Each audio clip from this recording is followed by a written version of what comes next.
All right, guys, so I want you all to watch this drama if you have not done so already. Okay, so vamos ver a Mexico. Okay, this is a Mexican drama. This is called I'm Not Afraid or No Tengo Miedo. It's a story about this young boy right here who is well, let's just say that it is described as a coming of age, a chilling coming of age drama. So it's about this young boy here who happens to come across a kidnapped kid who he befriends.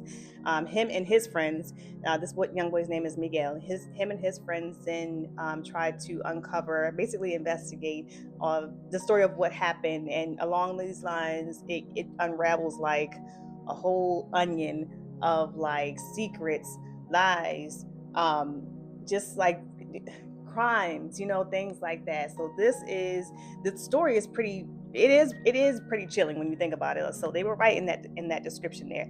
Now, another part of this is like you, though this is a coming of age story, I think the adults in the story, it also kind of centers around them as well, and kind of make you question a lot of things like with your parenting and stuff, like just how far, well, what you're gonna see in this drama is a lot of like desperation. And what people will actually do when they come across like hard times, and how far would you go, even like your parenting and things like that. So yes, it's a coming of age story, but I also think that like it kind of questions like even your mentality as an adult and what you would do for your kids, or in times of desperation, some things like that.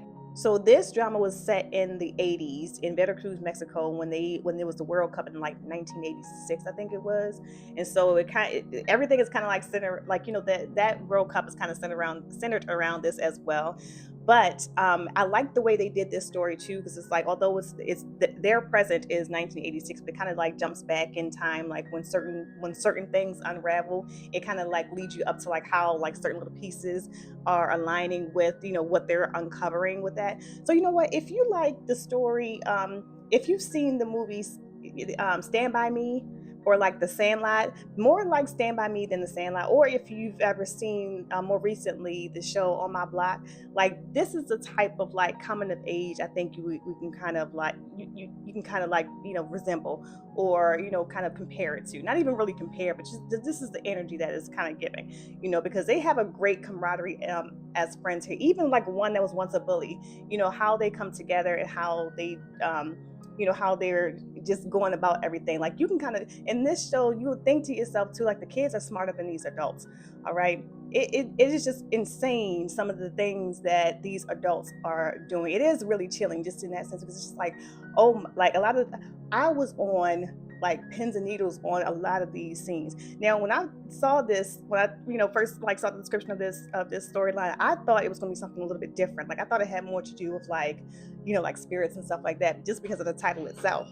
But it ended up turning out to be something like really intense. Like here are some of the adults, and these are like the parents of those young kids. And it is, like I said, it is crazy, like the things that they have gone through with that. Just because it's almost like you think that they think that they're doing something right in their head, and like it's the only way. And they're doing this because like they're in a small town, and they are down on their luck a bit, because like they were foragers, farmers and such, and they had to the farm, I think it was like a was it coffee or something like that, I forget, but like it was whatever the farm is, like there were the plants couldn't survive, so they couldn't farm or forage, and so they're basically trying to like make money. They're trying to survive, they're trying to and so in their mind, with this whole situation, surrounded by this kidnapped boy, they think that they're doing the best they can, which is crazy, because if you see what the best that they think they can do, what it is, it's just like y'all are fucking nuts. Like it doesn't make any sense. Now, like you see here, these are Miguel's parents. So and I'm not going to give away any like real spoilers or anything, but these two were in the midst of an argument, because, like I said, Miguel's mother kind of is starting to realize just how not well they're doing, okay, as parents, as adults. It's just everything is just it's not going as planned, things like that. And she is really going in on Josefino. The thing, and the word like coward keeps being thrown out there here and there, like everyone's calling each other cowards, these adults are. But it makes sense, because I felt every bit of a coward or a hole, whatever she to him. is valid. Okay, not that she is doing that much better, but I mean, but she is at this point. You know what I mean? It is just crazy because it's like at this one right here, like this is truly a coward. Yes, because it's like I don't know. How far would you go? It just I don't know. You guys got to watch it. I know somebody know what I mean. But the camaraderie with the between these kids and like the sense that they've shown throughout this drama is so heartwarming, you know, because these kids are innocent. You could just tell like they were like good at heart, you know, through it all. It was very good to see. Now the ending of this drama. So mind you, I didn't